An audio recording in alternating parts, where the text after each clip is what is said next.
guys. My name is Atlas, and I have recorded this intro maybe 30 times because I have no idea what to say. Welcome to my channel, or welcome back to my channel. If you were lucky enough to just watch me just in complete hysterics reading Rapunzel. The idea was that these videos would be relaxing, but so far it turns out that fairy tales are quite funny, particularly these ones that we're reading, the Grimm fairy tales. Anyway, I thought we would stick to that legendary tome because they're epic and hilarious. So if you got a kick out of Rapunzel, then hopefully you will out of this one. And if you get a kick out of this one, then please feel free to go and watch the Rapunzel video.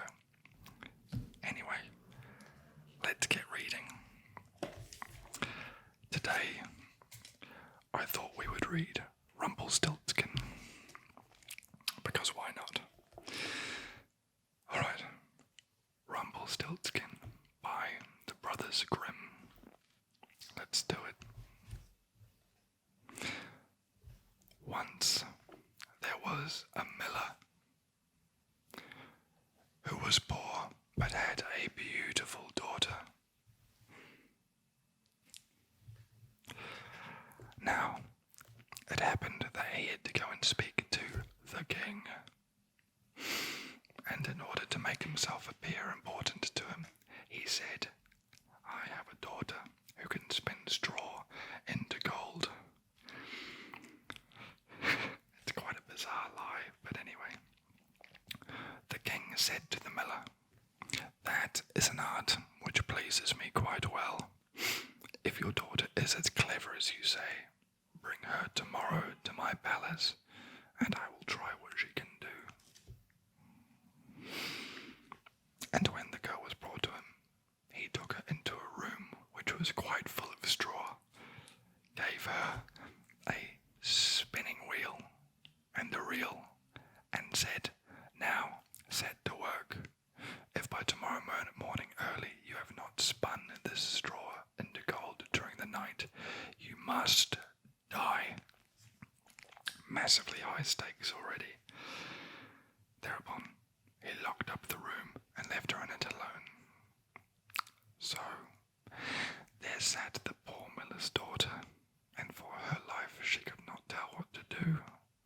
She had no idea how straw could be spun into gold, and she grew more and more miserable until at last she began to weep. What a dad. God, I wish everyone had fathers like those. But all at once the door opened and in came a little man. Tiny man. And said, "Good evening, Mistress Miller." You have to just pretend I'm doing a sort of little man accent or impression, voice. Yeah. "Good evening, Mistress Miller. Why are you crying so?" "Alas," answered the girl, "I have to spin straw into gold, and I do not know how to do it." "What will you give me?" said the mannequin. Also, okay, so mannequin here is spelled M-A-N-I-K-I-N. I don't actually know what that means. It's definitely not like a store mannequin, but that is a funny image. This tiny store mannequin. Anyway, "What will you give me?" said the mannequin. "If I do it for you." "My necklace," said the girl. The little man took the necklace, seated himself in front of the wheel, and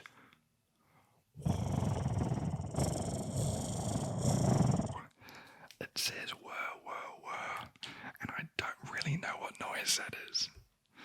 I mean, I guess if it's just like, does he have a pedal and he's sort of working this wheel? Sort of like, that That's why I'm doing that noise. Lucky you guys. 3 turns and the reel was full. And then he put another on and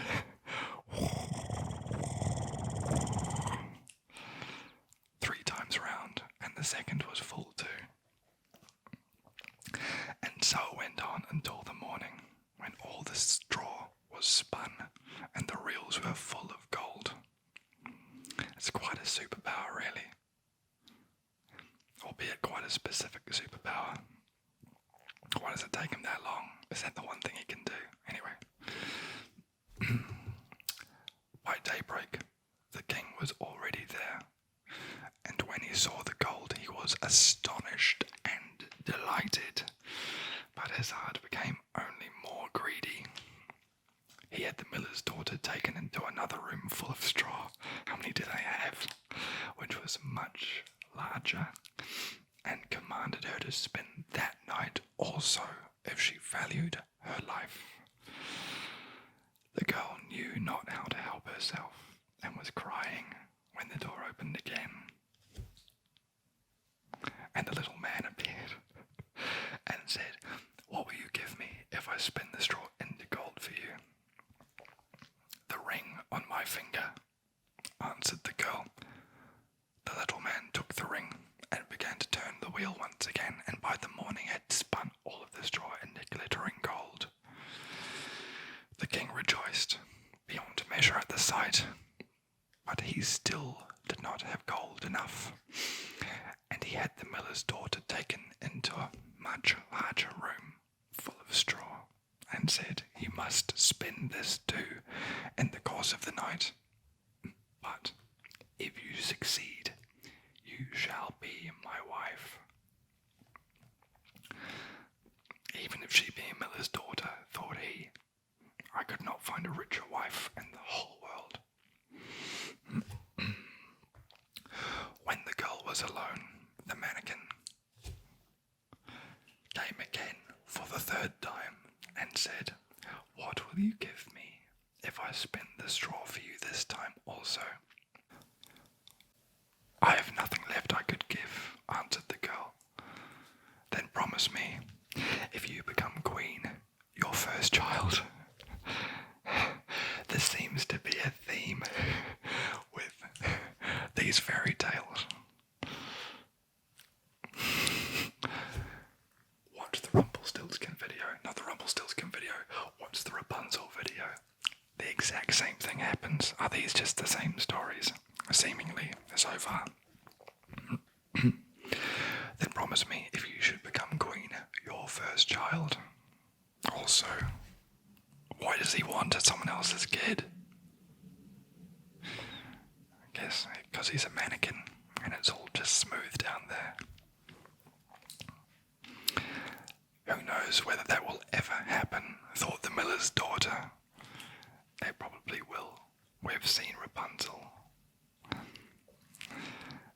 And not knowing how else to help herself in this strait, she promised the mannequin what he wanted, and for that he once more span the straw into gold. When the king came in the morning, he found all that he'd wished, and took her in marriage, and the pretty miller's daughter became a queen. The end. Just kidding. I'm sure it's all going to go downhill. A year after, she had a beautiful child, and she never gave a thought to the mannequin. But suddenly he came into her room and said, "Now, give me what you promised." The queen was horror-struck, and offered the mannequin all the riches of the kingdom if he would leave her the child. But the mannequin said, "No, something that is dearer to me than all the treasures in the world." What? Oh, something that is living is dearer to me than all the treasures in the world. I swear to God, I would rather an iPad than someone else's kid. Well, unless you're adopting. But, okay, well, maybe this is just him adopting someone else's child. Okay, then the queen began to cry. Again. And the mannequin pitied her and said, I will give you 3 days' time, and if by that time you find out my name, then you shall keep your child. So, the queen thought the whole night of all the names that she had ever heard, and she sent a messenger all over the country to inquire far and wide for any other names that there might be. When the mannequin came the next day, she began with Casper, Melchior, Balthazar, and said all the names she knew. So not just like Tom, or Tim, or John, or... No, it has to be Balthazar, or Melchior. Anyway, to everyone, the little man said, that is not my name, obviously. On the second day, she had inquiries made in the neighbourhood as to the names of the people there. I bet they're all called Melchior and Balthazar, to be fair. And she repeated the mannequin the most uncommon and curious names. Perhaps your name is Short Ribs, or Sheepshanks, or Lace Leg. But he always answered, that is not my name. I mean, in fairness, his actual name is much weirder than those. Spoilers. On the third day, the messenger came back again and said, I've not been able to find a single new name, but as I came to a high mountain at the end of the forest where the fox and the hare bid each other good night, that's such a nice picture, there I saw a little house, and before the house a fire was burning, and round about the fire quite a ridiculous little man was jumping. Tiny. He hopped upon one leg and shouted. Again, imagine the voice. Today I bake, tomorrow brew. The next I'll have the young queen's child. Ha! Glad I am that no one knew that Rumpelstiltskin I am styled. Not Melchior or Balthazar, but Rumpelstiltskin. You may think how glad the queen was when she heard the name. And when, soon afterwards, the little man came in and asked, Now, Mistress Queen, what is my name?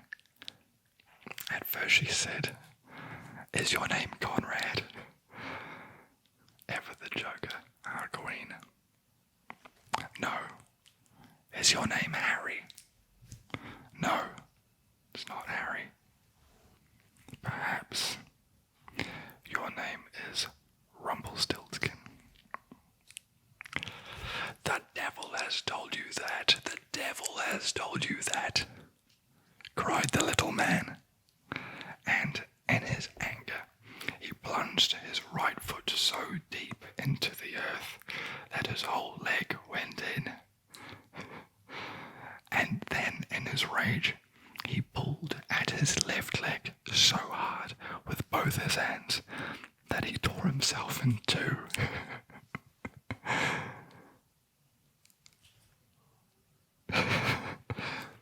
The end of Rumpelstiltskin, in more ways than one.